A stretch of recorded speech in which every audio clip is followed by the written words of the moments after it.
Yo, grab your drink, turn the lights down low, and let me tell you the wildest shit that ever happened to me.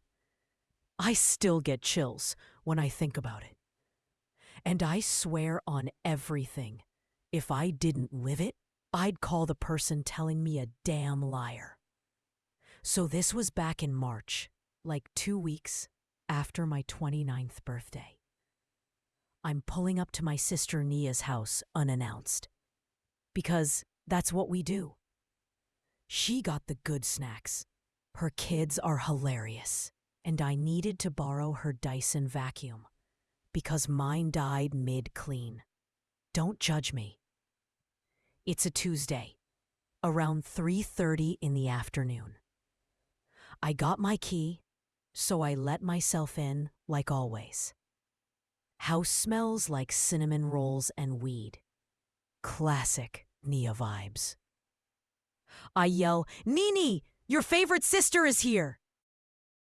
And to my sister, Jasmine Amara Brooks, I leave the house on Peachtree, the cabin in Blue Ridge, and the entire contents of the safety deposit box at SunTrust, account ending in 4712.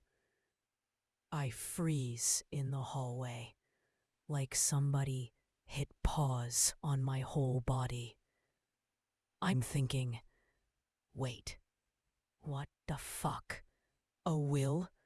Nia's only 32. She healthy as hell. Why is she reading a will in the middle of the damn day? Then the lawyer guy clears his throat and keeps going. Should Jasmine predecease me, said assets will be transferred to the living trust of Amara of Grace Brooks to be managed by trustee Marcus Reed until the child reaches age 25. Now my heart's doing cartwheels. First of all, who the hell is Marcus Reed? Nia ain't got no damn kids named Amara. And second, should Jasmine predecease me? Meaning they... Are you sure this is enough to keep her safe if something happens to me? The lawyer goes, Nia, with the insurance policy and the offshore accounts, Jasmine will never have to work again.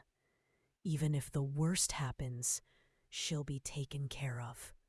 And if she's gone, then your daughter will be set for life. I couldn't take it no more. I walk straight into that dining room, like I own the place. Everybody turns and looks at me, like they just saw a ghost. She looks at me for a long time. Then she says the sentence that turned my whole world upside down. Jazz, sit down. There's some shit I've been keeping from you for 9 years. And if you just heard all that, then it's time you know the truth. She takes a deep breath. You have a daughter. Her name is Amara. She's 8 years old, and I've been raising her as my own since the day you died in that car accident in 2017. Y'all, the room started spinning. I grabbed the table so I wouldn't fall. Because here's the thing nobody knows. Not even our mama. I didn't die in that car accident. I've been in witness protection this whole damn time. And apparently, my sister been living a whole double life, too. You want me to keep going? Because, baby, we only 10 minutes into the craziest 3 weeks of my life. And the real bombs ain't even dropped yet. Thank you. So I'm standing there in Nia's dining room, legs shaking like I just ran a marathon, staring at my big sister like she grew a second head. I finally find my voice. It comes out all croaky. Say that again. Slow. Nia pulls out the chair, sits me down like I'm the one who might break, then sits right next to me and grabs both my hands. Jas, in March 2017, everybody thinks you died in that fiery crash on I-85. Car flipped, burned up, dental records matched. The whole thing. Funeral was closed casket. Mama still cries every year on the anniversary. I nod slow, because I already know that part. I was there. Kinda. I watched my own funeral from 3 blocks away in a hoodie and cried harder than anybody. Nia keeps going. Dot. What nobody knows is that 3 weeks before the accident, you came to me crying. You were 6 months pregnant, scared out of your mind. Baby daddy was Rico, you know, the Rico that was moving weight for the Circle of 6. You found out he was wearing a wire for the feds, and the Circle found out you knew. They put a green light on you. I close my eyes because the memories hit like a truck. Rico begging me to run with him, me refusing, him disappearing 2 days later. Never seen again. Nia's voice cracks. You told me the U.S. Marshals gave you 2 choices: testify and going to Witsec alone, or stay and die. But you couldn't testify while pregnant. They said the stress would kill the baby. So we made a plan. A crazy, illegal, desperate plan. She looks at the lawyer. He finally sits back down, looking like he aged 10 years in 10 minutes. We faked your death. Me, you, and Deputy Marshal Carter, the one who was handling your case. He pulled strings, swapped dental records, used a Jane Doe body from the morgue that matched your height and weight, staged the crash. Everybody bought it, even Mama. I'm crying now, silent tears just rolling. Then what? I whisper. Then you went into labor 2 weeks early, right on schedule. You had Amara in a safe house in Marietta. I was there. I cut the cord myself. The marshals wanted to take both of y'all into Witsec. New names, new state, gone forever. But you looked at that baby, and you looked at me, and you said, Nia, I can't raise her running. She deserves a normal life. You take her. Let her. Raise her like she yours. I signed the fake birth certificate. Put my name as mother. Left father blank. Told everybody I had a one-night stand in Miami. Mama was so happy to have a grandbaby, she ain't even question it. You became Auntie Jas, who died too young. And every year on Amara's birthday, I take her to your grave, and we leave flowers. The lawyer finally speaks up, voice shaky. The will was in case the Circle ever found out you were alive.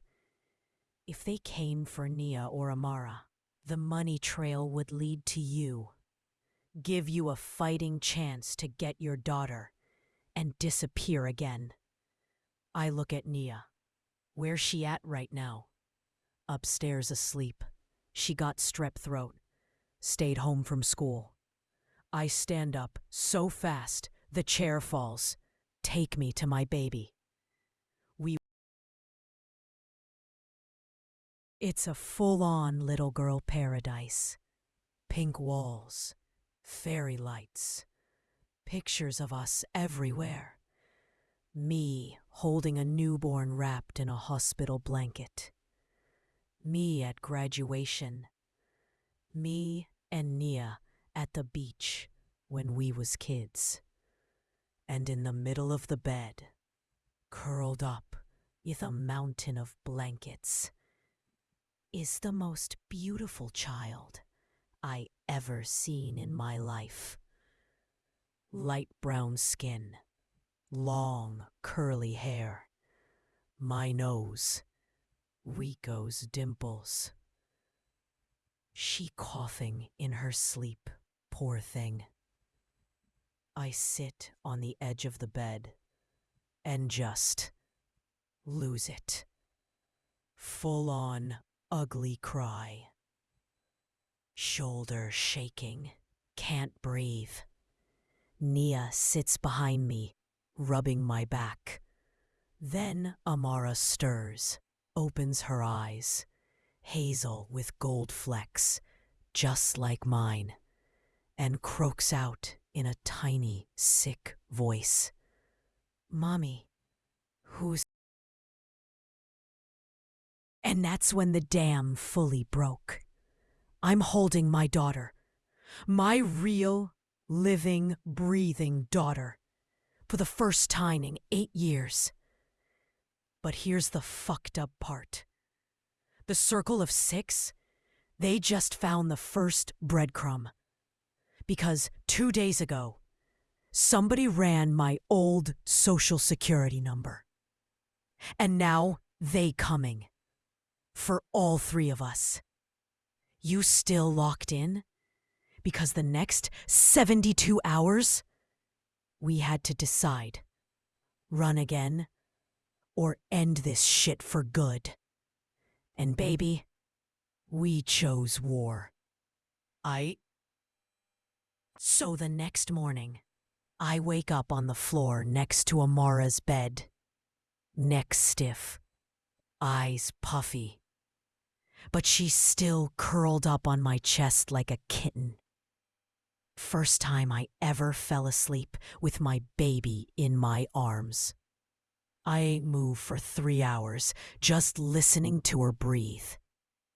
Nia comes in around 9 a.m.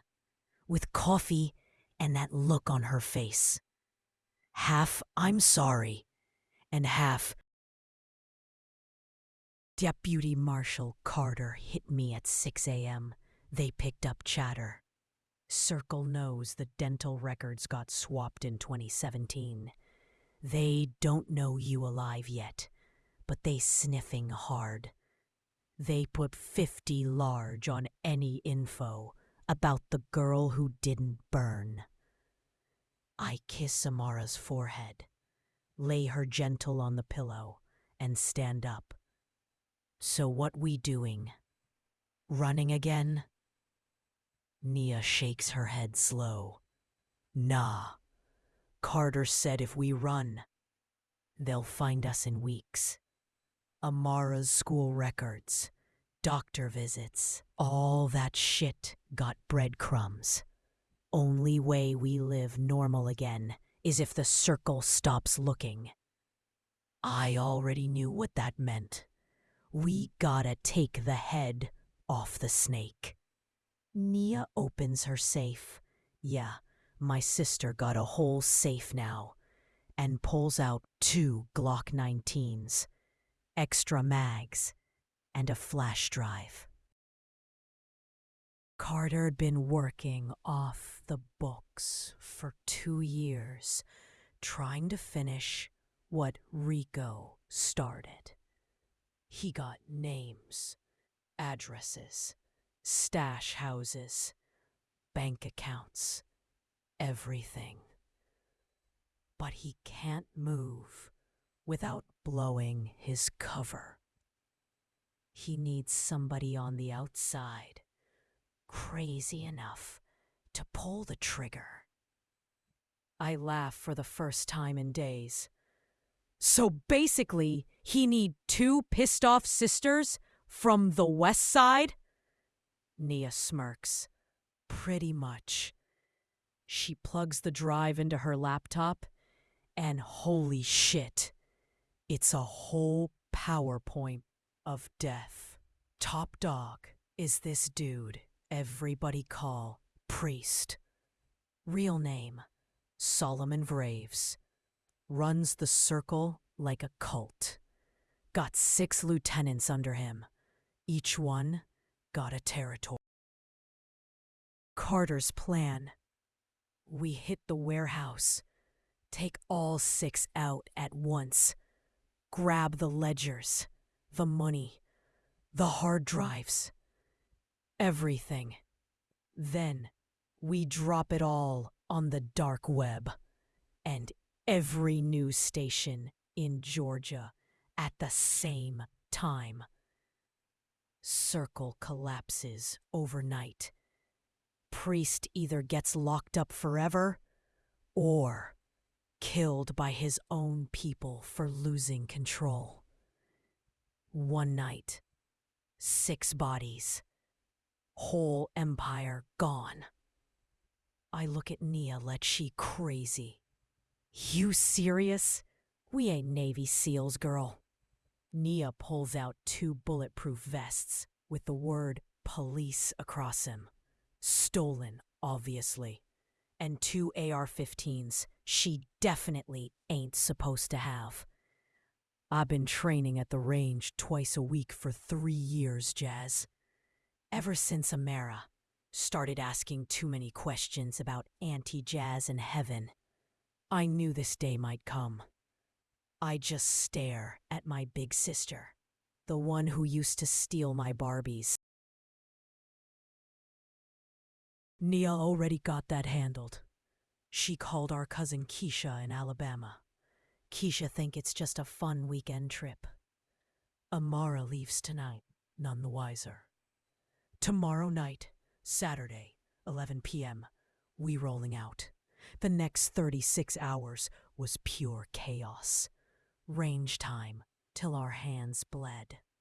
Memorizing floor plans. Practicing entries and clears in an abandoned church. Writing letters to Amara, just in case. I cried the whole time. Eating Nia's last supper. Lasagna like we really might not make it back. Saturday, 10:47 p.m. We in all black, masks up, vests on, riding in a stolen box truck Carter left for us in a Kroger parking lot. We pull up, 2 blocks from the warehouse. Music thumping from inside, mad cars, armed guards at every door. Nia looks at me one last time. You sure? I chamber around. For my baby, I was born sure. We hop out, and that's when the night turned into a damn act. Blood, fire, screams, and 2 sisters from the west side made the circle of 6 regret the day they ever put our names on a list.